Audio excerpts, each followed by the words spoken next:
Ladies and gentlemen, I'm here for the best 45 minutes of my week with Mark Ostrander and Grant Turner. I'm David Mirikitani. We are weighing in, brought to you by USA Wrestling, the national governing body for wrestling in the United States, and by Nike Wrestling. Go to athleteps.com for all of your Nike and USA Wrestling branded gear. I'm getting so good, I don't even need to read it now, boys. And let's start off with some congrats to not the one time, not the 3 time, not the 5 time, but the 10-time national duel defending champions.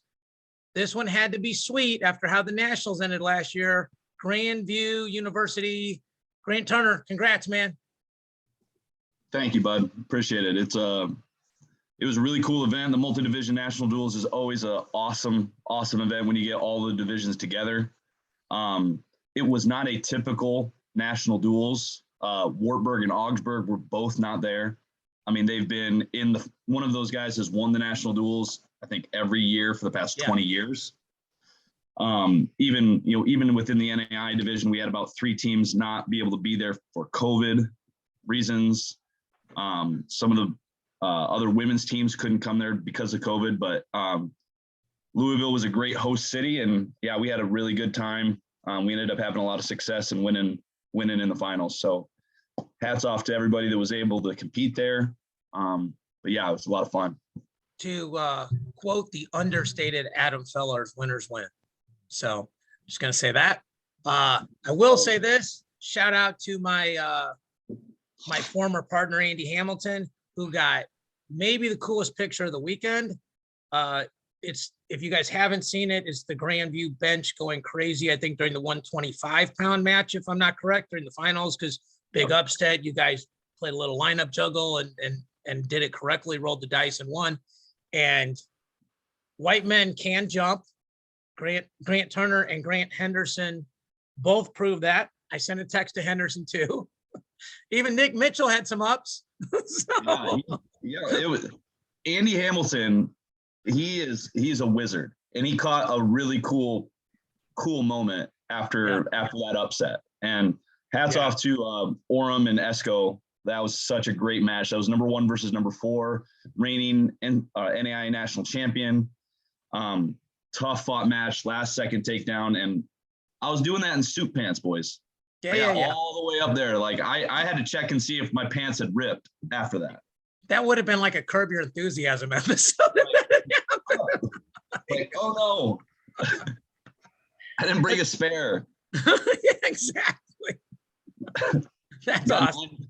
9 more matches to go. Yeah. Suited and booted and jumping. And listen, shout to all the teams that won all the other divisions, and shout to the guys at Life. You know they're coming for you. You know, if anything, that's fuel for the fire. You know, it's the battle, not the war. But, you know, congrats to everybody involved, and congrats to NWCA for running another great event. Best of luck to all those teams as they go forward. But when we got you on the air, Nick big timed us. He's waiting until after nationals to come on. So he's actually doing one-on-ones this morning. So to be fair. All right. Tons to talk about. I'm going to go ahead for a second. The 3 of us are finally going to be in the same place together in 2 weeks. 2 weeks we're going to be together in Iowa City. I am jazzed. We're going to have dinner. We're going to go to watch the meet.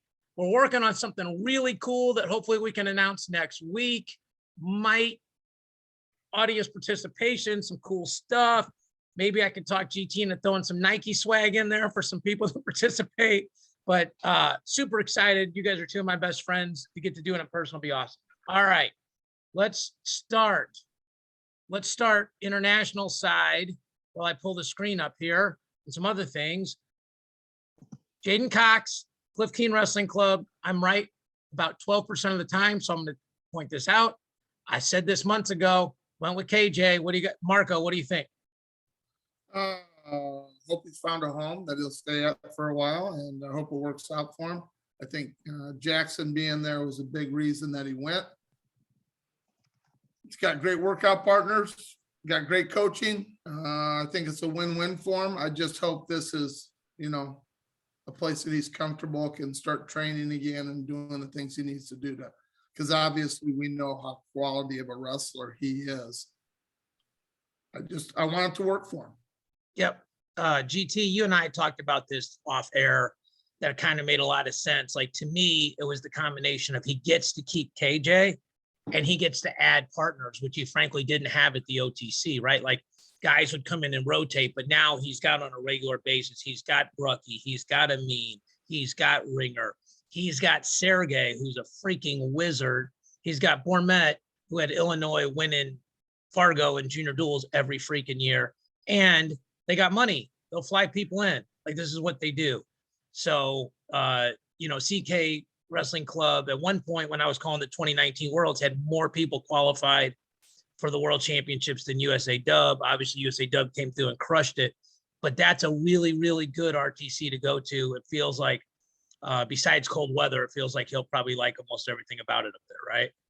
Yeah, I mean, you guys have hit it on the head. The amount of training partners, the collegiate guys that are up there, the international coaching prowess between Bourmet, Sergey, KJ, all like Chirella, all those guys that are up there. Yeah. Becoming kind of a keeping up with the Joneses between the Nittany Lion Wrestling Club, putting as many guys into the Olympics and world teams as, basically any other club in the country. Yeah, super pumped for the guys up there in Michigan. And once again, they're ranked number 3 in the nation. They're building a little bit of a hit squad up there. Yeah. And I think people need to understand this. This is different than when Jaden joined the Ohio RTC or the New Jersey RTC. Nothing against those clubs. I think they did that it's like, I'm going out with this girl and you had coffee with her one time. Like, that's not your girlfriend. Like, you're just saying that to kind of gas yourself up. Like, he wasn't training there full time. He was always training at the OTC full time. He's going to train with those guys at Michigan because that's his coach. That's where he's going to go. So, I mean, I know some other RTCs were talking to him. Obviously he's a huge get and has kind of been the biggest free agent on the market. We'll talk about it later, but he's going to wrestle Snyder the day before nationals in a 2 out of 3. I will say this, those are two of the nicest human beings in wrestling, but people are like, oh, they're just like, there's no bad blood. Jaden moving up to wrestle Snyder intentionally at the trials, even though it didn't work out, that, if you're the guy that's there, you can't help but kind of take that personally. I don't think like they hate each other, but they're not homies. So, I mean, that's going to be awesome. Really cool thing for USA Wrestling because it's their two of their biggest stars, multiple medalists, super young, pretty freaking good at wrestling, all that stuff. I'm going to go reverse this week.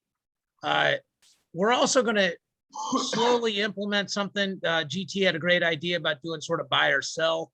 To take a little more work on my end to kind of pick some topics, but we'll probably steal from part of the interruption a little bit and do some stuff like that down the line. But let's start with the team rankings. So big changes. Hildebrandt comes in, Lee goes out, Ayala comes in, Kemmer's not out. So a bunch of things. I told Mark this.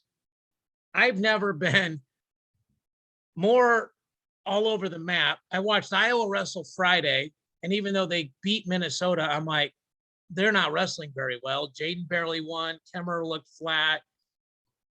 Warner got double legged. There's a bunch of this stuff that happened. And then they just smoked him on Sunday, including Ayala over Schroeder. And Kemmer gets a tech fall against Ninehouse, who had just beaten Labriola. So we talked about Kemmer not being, they're reporting he's out for the year and then he's not. Now he's wrestling. He's compromised with that shoulder harness. GT, obviously, those guys at Iowa, they keep it really sewn up, shut tight. But, I guess I'll ask you, what were your thoughts on the performances of both duels for them over the weekend? Well, I think, I watched the entire Minnesota duel on the bus back from nationals, and the Gophers came to play. I mean, they came out right away against Marinelli and Carlson. I mean, he took it to him a little bit. Yes.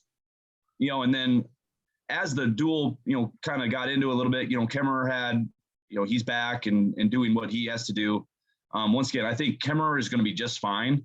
I think you can tell he's kind of getting back into it. Like he's still in shape. He's going to only get better with time. I think Warner is in the same boat. Like he's going to be up and down every once in a while, but I think he's getting back to his form. The drastic body change of Cassiope, like when you watched him out there wrestling against Gable and they were showing film from the year previously, like the body transformation that had happened for him, it was just really crazy to see.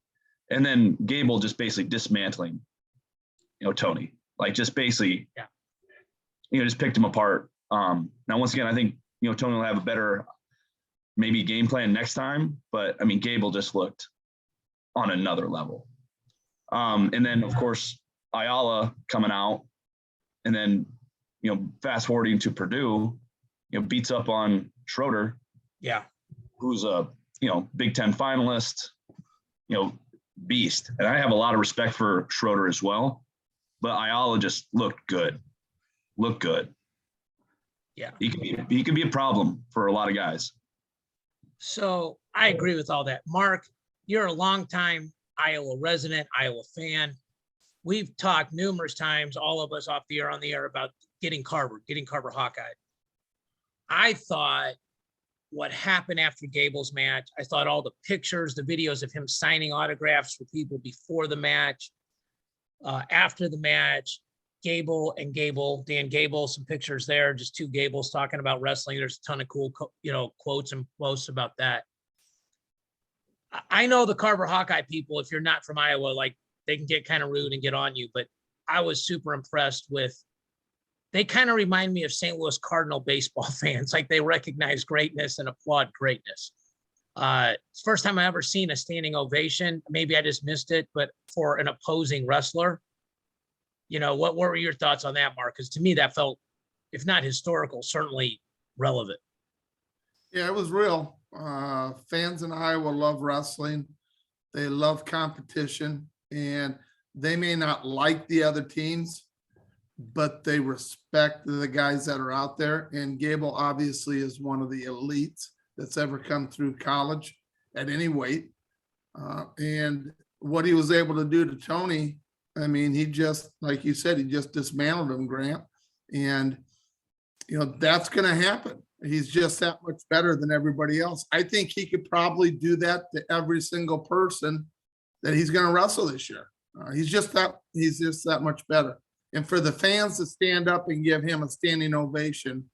And I remember Gable at the beginning of Dan Gable, at the beginning of Stevenson's career, when he got into it and he smacked somebody in the head during one of the duels. I think it was, who was the heavyweight before Cassiope? Sam Stoll. Okay. And he had smacked him in the head, and Gable says, that's not what this sport's all about. That young man has to learn. Well, I think he's learned, and I think Dan Gable respected that in him, and that's why it was a really cool moment for the fans. But one other guy that I think really impressed me, that I think's really coming a long way, Grant, and you mentioned some guys, I think Assad's really starting to improve. I think he's kind of back to not doing goofy things out there, not trying headlocks from every position. He's staying in good position, and he's controlling the match. He's controlling the situations, and they're going to need him this year if they're going to place second, if they're going to try to make a run at it. They're going to need him to continue to improve the way he has. So I think, well, and we didn't mention this, but Nelson Brand's UCL injury, he's out for the year. Feel bad for him. I don't know if there's any way to get a medical. Obviously, they'll look into that. But I think there's something to certainty, right? Like there's something to having competition in the room, but there's also something to knowing, like, I'm the guy at this weight, or I'm the girl at this weight, or young lady at this weight. Yeah. But I think there's something for Assad. I think he's separated himself from Miles Wilson, but there was all this, there were four guys for 2 weights there forever, right? Kemmer, Brands, Wilson, Assad. Hey, if Kemmer comes back, are they going to bump up Brands? They did it last year. There were stories that Assad didn't come in tip-top shape the year before. But Mark, that's a low-key, really good point, because they need him. They need him to sneak on the podium. they need all the points they can get now with some of the changes that have happened in the lineup. Mark, you and I had talked last week while GT was out there leading the troops about whether they would wrestle Ayala right away. It turns out, obviously, they did. They, I think, followed the theory that I thought, like get him as many matches as possible in that Iowa singlet, used to the uniform. I do think it really helped him that he got to wrestle at home the first two duels. And I don't think it hurt him losing to McKee because he's like, I've already lost to him. And honestly, it's hard to, like, Patrick McKee might have to beat Ayala 5 times this year. That's a tough ask. So we got the team. Yeah, we got the team rankings pulled up here. As we thought, Penn State moves up. Oh, the other crazy thing tied to the team race, how long are Cale Sanderson's arms? He gets Brady Berge off the South Dakota State coaching staff. Gets him to come in for a semester, and then he's going to go back and coach. GT, that feels like some NAI JUCO magic. So like, well, I mean, I don't know, like what Berge's, I mean, if he must be feeling a lot better because, like, you know, what sidelined his career was like a lot of concussions and injuries and things of that nature. So, you know, maybe taking some time away, like maybe he feels a lot more healthy. And I'm assuming, like, as all of us do, you know, we still have athletes that will reach out to us or talk to us about what's going on. So open lines of communication between athletes and or former athletes, you know, I mean, that just shows you that, like, those guys are still in touch. And yeah, shows love, right? Shows those guys all love and respect each other. Mark, you and I talked about this Monday night. I know it was because I was driving to meet a friend of mine to watch the Georgia-Alabama game. And you made a good point about sometimes I said there's no way Berge can be better than he was last year because he's coaching now. You made a counterpoint. I want you to make that point on the air. Yeah, I think David and Grant, and I don't know if you guys feel the same way. When I started coaching and doing technique in the room every day, working with kids, I got a lot better because I was breaking everything down for these guys. And then I was breaking it down for myself. So when I was demonstrating, I wanted to make sure I demonstrated it right. And the more you demonstrate it, the more you go over it with kids, the things you see, all of a sudden it starts clicking in your head. Why wasn't I doing that when I was wrestling? And so I think you get a lot smarter as a coach. You find the things, you waste so much time in certain positions that makes you tired. But if you don't have to do that and you know that in your head, that isn't the position I want to be in. This is, because it's very little effort. I'm not putting myself in danger. I'm in a good position and I can finish from this position. These are the things I'm going to do. And so when you do it every day with kids in the room and you don't have to win, compared to every day in the room, you're trying to get in shape, you're trying to get your weight down, you're trying to, stay number one on the ladder in that room. It's a lot different when you're coaching, and I think you really improve, and I think he could take that with him. So I think he could have a better year, David. Yeah, I feel like, I think all of us think Berge's somewhere between maybe 6th and 16th, right? Like, I think it'd be crazy to think like he's going to walk in and beat David Carr or Deacon or Teamer, those kind of guys. I mean, maybe I'm wrong. That's what I think. I shouldn't say, well, that's what you guys think. That's what I think.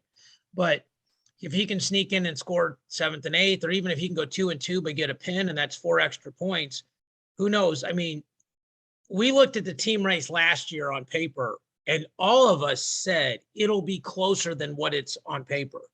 And that's exactly what happened. Iowa more or less wrestled to their seeds, a couple guys up and down a spot, except Marinelli. And that now he's not his fault, but I mean, he scored 2 points instead of 20 points. And that was a big difference.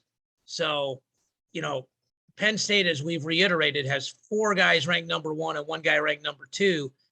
You can't do a lot better with those 5 guys than that. And, Kirkfleet's ranked above Cassiope right now because Cassiope took the Princeton loss, but Cassiope controlled Kirkfleet last year. They both have gotten better. We'll see. But some regression to the mean for Penn State would not be shocking. And I personally will put any amount of money that Ayala places at nationals.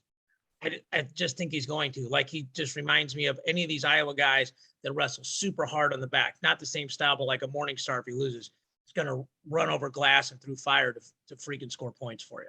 All right, here's the list of the upsets. We'll just kind of go through these, make sure everybody saw them. Great article by Flo. We love you guys for doing that. DiAgostino, big weekend, beats McKee and Barnett. Ayala beats Schroeder. Cooper Flynn, low key, maybe he's going to be wrestling, or they're putting Latona on a pitch count in terms of making weight. But Latona actually has a losing record right now, so it'd be really tough for him. Biscaglia beats the up and down Joe Greenwood. Huge upset here. Matthews puts Misick on his back. I talked to a couple of people that have seen Misick in person, and as we guessed, just thought he wouldn't be big enough. Maybe at 41, he can obviously still get bigger. That's one of these things, like you guys both said, these guys, some of these guys will get better, but he can get bigger. Tal Shahar over Zargo down the line. Shout out to a couple of Missouri boys, Hagan over Rooks, Fittman over Shy. Austin Gomez, huge upset. Guy that never is lacking for good celebrations or good Twitter commentary over Yaya. Wisconsin moved in the top 10 in the dual meet ranking, so shout out to them. Ed Scott keeps climbing. The wins over Jake Hughes and of Caleb Young, not a fluke, beats Quincy Monday. Foca loses to Logan. McNally with a pair of ranked wins, not huge upsets. Big upset, Nine House over Labriola. 84, Lion over Vens. Those two wins propelled Purdue to a victory over Nebraska, which was huge. Lehigh, Burkhart beats Lowe, and that, along with the Foca loss, had Lehigh beat Cornell. That's interesting because Lehigh wrestles Oklahoma State coming up. Brucky over Bonacorsi. Bonacorsi is going in the wrong direction from being a national finalist last year. Trumbull is like your sort of ultimate up and down guy, has huge wins and kind of wonky losses. Cody Howard with the win over JT Brown, and Hilger loses. Those are probably the big results there. So we go into the rankings. I just highlighted a couple guys, kind of get your guys' thoughts on these things. 25, I think probably the big thing is Suriano's wrestling now. Hildebrandt's at 8, Ayala's at 10. GT, I'll let you go first. Clearly, there's a big difference in team points between 8 and 10. I will do this, GT, to use your new idea. Buy or sell Hildebrand and Ayala both as All-Americans. I think it's possible. You got to remember, Ayala's still pretty much a newbie, right? Yeah. Like, I mean, I think he'll get through the Big Tens. I think he's going to go to the dance because he's beat some. He'll get in. Oh yeah. But depending upon where he's at in the bracket, he could upset the right guy and make his way there. Hildebrandt's proven himself before. I mean, he's a senior. He's a prior All-American. Like I would say I would buy it. All right. I would say, but I want to see where Ayala finishes out the season and if he can stay healthy with the grind of the Big Ten. Mark, buy or sell DiAgostino as 7th or better? I'm going to buy that right now. I think he's pretty talented. He just beat 2 kids that were ranked ahead of him, moves him up the ladder. We hadn't seen him all year, David. We knew last year how good he was and could be.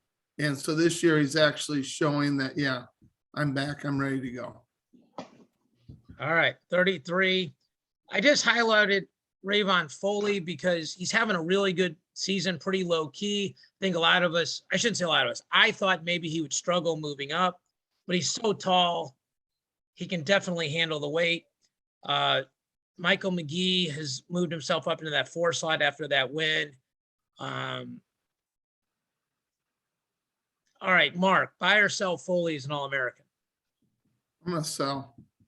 I just think there's too many good kids. I think it's for him to climb up in that echelon. I don't think he's going to touch the first 5 kids. Bird's right there, Cannon returning returning world team member. Philippi has placed before. And then you look at the guys behind that, there's some good kids. So yeah. I'm going to sell. Gotcha. Okay. 141. So Ian Parker has confirmed he's either going back down or staying down. Stevan Misick. Very interesting. If you look at his rankings, open mat and inner mat basically acted like he didn't lose. And then flow and win acted like he did lose when you look at those individual rankings. And that's what's cool about this chart is because you can see like how they come up with this average, right? Also, flow and win don't have Dylan Duncan ranked because he hasn't wrestled in forever. GT, you're a Cyclone. Buy or sell Parker is an AA. I mean, I think Ian at 41 is a way better weight for him. But this weight class is loaded, boys. Now, weird things have happened. You know, other guys go down, get hurt, whatever it may be. But we're looking at a pretty stacked weight here of a lot of proven talent. Now, Ian has been at the show many a times, but I think 41 is a way better thing for him. But I mean, anything's possible, but it would be hard pressed for me to make a stand and say, yeah, Ian's, you know, like a top 4 guy. So interesting. If he's AAs, obviously just have to be 8. And if you look at sort of the blood around it, he's a 12 guy. He's going to wrestle theoretically 5, 6, 7, or 8. You know, Parker against a Keyshawn Clark, Parker against a Alirez, who you probably see at some point. I mean, here's what's interesting about the Big 12. You've got Alirez, Carlson, Hart, and Parker all in that bracket. And then if you look at the Big 10, Lee, Ironman, Rivera, Duncan. Oh, and by the way, I think I sent this to you, Mark. Sebastian Rivera is 12-0 with all bonus point decisions. Yep. So he and Babyface O'Toole, probably the leaders for the Hodge right now, even though a lot of people don't think of them as the 2 best wrestlers. Cole Matthews bumped up significantly after the win. Okay, 49, Austin Gomez. GT, another Cyclone, fellow Cyclone. He's fresh. GT, buy or sell Gomez as an All-American. I would say sell. That I think that like there's some other guys in this mix, you know, like, you know, G Feller, you know, Carr, I think Fine Silver, Abbas. I mean, I think that there's tons of guys that can fill out that, you know, maybe like 6, 7, 8 role. Yeah. But I mean, Austin shows up, man. Like, I mean, he just beat Yaya. He's capable of beating anybody. You know, I just think, you know, the national tournament, like he's gonna have to string some wins together, but yeah. You got to win 4 before you lose 2 at nationals. That's pretty much it, unless you win the first 3. And to me, I'll just throw a quick commentary here. I feel like the top 3 guys are really, really salty and solid, even though Tariq hasn't wrestled a ton of hammers at that weight yet. But when you look at Ridge Lovett, Yaya Thomas, Jonathan Milner, Antonian Silver, Fine Silver, Abbas, Park, Ohio, Gomez, like you said, GT, Mitch Milmore, Murin, G. Feller, Carr, Legend Lamer, Bo Bartlett, Zach Sherman. If I told you Zach Sherman beat Ridge Lovett, I don't think you'd be shocked. And that's 19 beating 4. So, I mean, this feels like this weight is who gets hot. Probably a really fun weight to pick in fantasy wrestling contests. You know, you either pick one of the first 3 or you just look at the draw and trust your gut on who you think. So, also Mitch Moore still recovering from concussion stuff. So we may see Moses Schwartz at 41 and Demas at 49. Not sure what OU is going to do yet. 57, Ed Scott. He's at 9 now. Frankly, if Mark and I were doing the rankings and this is how close they were, he would be 8 because he just beat Quincy Monday head to head. Mark, you would agree with that, right? When you beat somebody a week ago and you're 1 slot apart, you get that. So Ed Scott, All-American, Mark, buy or sell? I'm going to sell. I think there's guys below him that are, I think Sheets, I think Young, I think Wright, Luan, I think they could all compete with him. And then you were going to bring in Brady from South Dakota State coaching staff for Bergie. South Dakota State Brady. coach. Your first name Mark. Brady. First name Mark. Well, Brady. I don't know him that well, so I'm going to go back to Bergie. But anyway, I think he's going to be up there. So I think that's going to be a tough buy. So I'm going to sell. And guys, if you're watching or listening to this, what Mark and GT are talking about isn't can they beat some of the guys above them? It's how many good guys below them are sort of on the same tier. And that's that's kind of the way you got to look at it, right? Like, could Ed Scott beat Quincy Monday? Sure. Could he probably wrestle with Franek or Rob or maybe even O'Connor? Sure. But could he also lose to Kendall Coleman, Josh Humphreys, Wyatt Sheets, Caleb Young? Sure. So that's kind of where the uncertainty comes with all that stuff. Okay. I'm going first on this one at 65. Dean Hamidy. I told you about him like in April, right? That this dude is wrestling out of his mind. Like, he is bonusing everybody. This is a super deep weight. If you look at pretty much everybody above him is an All-American except Karchla, who's like stupid good. And then you got Ramirez and Amin, who's an All-American behind him. Wenzel, who's an national finalist behind him. You know, then you got Peyton Hall, who made the finals at Scuffle. I will say Hamidy figures out a way, and All-Americans is a true freshman and is bona fide. Isn't that the phrase they use up there? Chris bona fide? So, all right, 74. Logan Massa is back. GT, I think he's 6 months younger than you. So, yeah, I think he's back for his 7th year of grad school. I think he's on the Kemmerer plan. He's super educated. So, yeah. Shout out to Roger Massa. Roger Massa's Logan's dad, who actually wrestled for my dad at Merrimack. So shout out to the Massa family. Logan Massa, buy or sell AA? I'll buy all day long. Mark's buying. All right. Without a doubt. GT? I think so too. I think he's just journeyman enough to, sort it out. And I think he's going to be in a good place in the bracket. I think he'll be kind of on that like 5, 6, 7 seed and be in a good place. I will say this just because I saw his name here. Mekhi Lewis has had kind of a super inconsistent year, like he's won some overtime matches against like Mako and some other people. I think Mekhi Lewis and Jay Nyerman are having seasons right now that would make you question them, right? They're winning, but tons of close matches. I think these guys find the gear at nationals. I really do. They know what they're doing.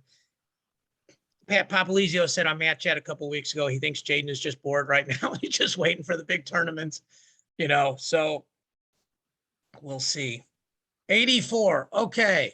First of all, do either one of you have any intel on why Kekheisen wrestled 97 in a duel? Do we know anything about this?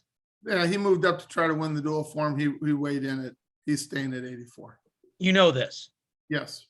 Okay. Thank you. Super helpful. All right. That was my main. Are we buying or selling Kekheisen being an All-American? Can I buy? No. Oh, okay. I just you guys both have him making the national finals, don't you? Weren't those your preseason picks? Yes, I do. I think I did at the time, but Miles Amin, I will make a prediction. Miles Amin will beat Aaron Brooks this year before the year's over. 1 out of 3 times at least. Right? Whether it's in the Big Ten, whether it's a duel, whether it's the Nationals, he will win one. Okay. Buy or sell Miles Amin as national champion, Mark? Well, that's a tough one. I just don't know when he's going to beat him. I think he's going to beat him. I will buy him as being a finalist right now. How's that? How's that for not answering the question? GT, what's the way the young kids say it? Put it on wax, or is that phrase already passed? No, that's still relevant. Okay, all right. Thank you. You're my coolometer. Yeah, you can still say that, David. Yeah, no, you have enough cred, you can do that. How about Hunter Bolin? Grant, do you buy or sell Hunter Bolin being an All-American? Or Venz, 11 and 12. Let's go with both of them. I think Venz has a way better shot at it, but I mean, Bolin, I don't have as much faith in him. So I would buy Venz and sell Bolin. Bolin wrestles a lot of close matches, right? Like, yep. He beats really guys he's way better than by 2 or 3, and those guys, they get lucky and land on top of you one time and like catch you for 2 seconds and all of a sudden you're behind. You know, Venz is obviously, they both have had success at the national tournament, but Venz had that crazy tournament one year where I think he got the Guerrerian Award. So, yeah, I feel you guys there. All right, 97. Okay. This to me was an interesting one.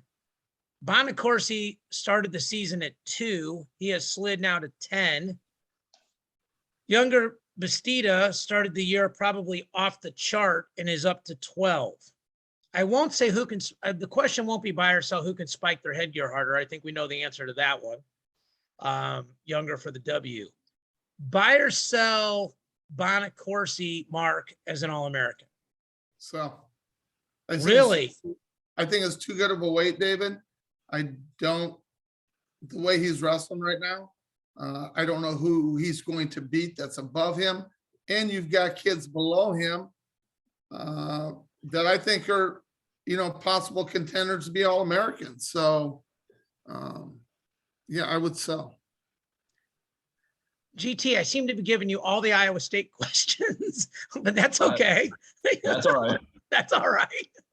Well, somebody would call that maybe good coordination, but I can't take credit for that. Younger Bastida, buy or sell AA? I mean, I think that if he wrestles the way that he wrestled against Warner, yeah, I think he can be an AA. But to Mark's point, I mean, there's a lot of talent at this weight class. Yes. And I think that he can get 2 nationals, with how the Big 12 is, because he's got some quality wins and all that kind of stuff. And getting to the dance is a big deal. And I think that with his style, he can go knock off a lot of people. And we'll get to see Buchanan versus Batista on Friday. Yep. That will be a great match. Yeah, we'll go through the schedule. Tons of great duels this weekend.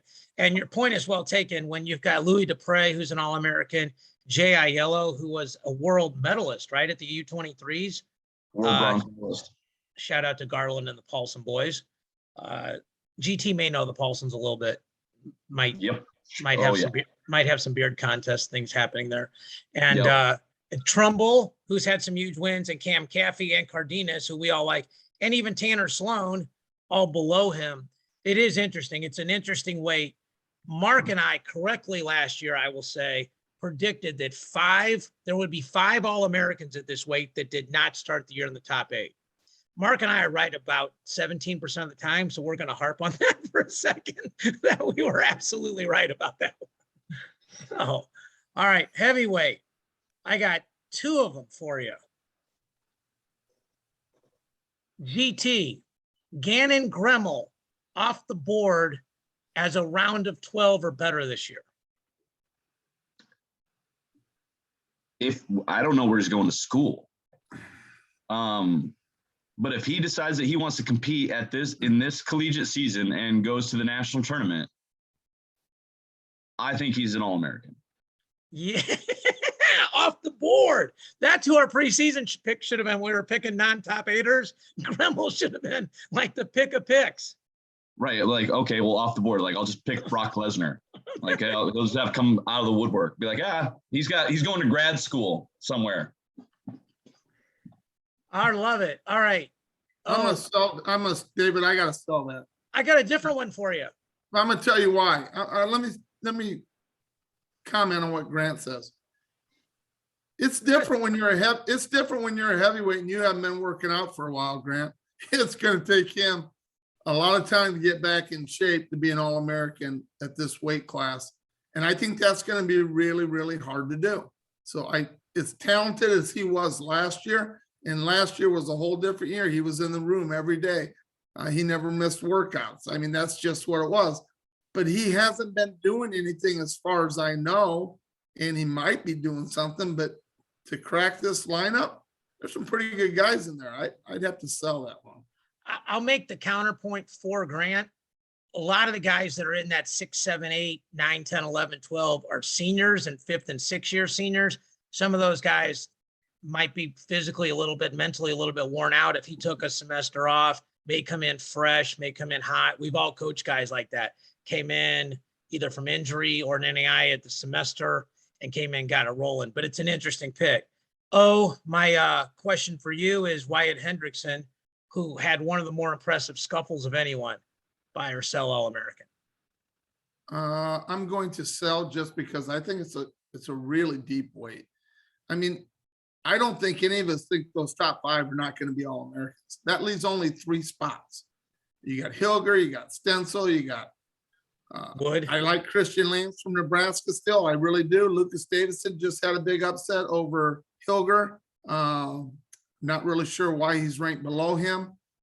So there's some good kids there. I'm going to sell. I haven't watched Wyatt wrestle. I know he had a great scuffle. I'd like to see more of him, but right now with the guys that I see, I'd have to sell. Gotcha.